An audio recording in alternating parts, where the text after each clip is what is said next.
এদিকে বিএনপির নির্বাচনী থিম সংয়ে পুলিশের পোশাক ব্যবহারের বিষয়ে ব্যাখ্যা দিয়েছেন দলের নির্বাচন পরিচালনা কমিটির সদস্য জুবায়ের বাবু। তিনি বলেছেন যে দেশ গড়ার কাজে দেশের সব শ্রেণী পেশার মানুষের অংশগ্রহণকে সম্মান জানানোই এই থিম সংয়ের মূল উদ্দেশ্য, এর মধ্যে অন্য কোনো বিষয় নেই।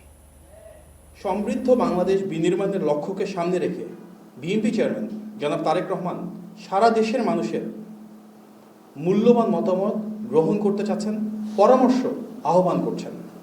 এই উদ্যোগের অংশ হিসেবে আজ 22শে জানুয়ারি থেকে সারা দেশে পোস্টার ও ড্যাংলারের মাধ্যমে একটি বিশেষ কিউআর কোড ছড়িয়ে দেওয়া হবে।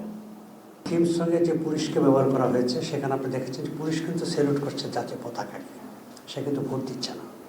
এটি একটা ব্যাপার। আর আমাদের যে ডেমোগ্রাফিক, যে আমরা বাংলাদেশের সব মানুষ, মানে সাধারণ মানুষ থেকে আরম্ভ করে সবাইকে আমরা রিপ্রেজেন্ট, মানে সব মানুষের একটা রিপ্রেজেন্টেশন আমরা চাচ্ছিলাম, যে আমাদের সাথে যে পুরো বাংলাদেশটা, এবং আমাদের স্লোগান কিন্তু সবার আগে বাংলাদেশ। তো ওই সবার আগে বাংলাদেশ মানে কি? বাংলাদেশ মানে হচ্ছে সবাই, আমরা সবাই।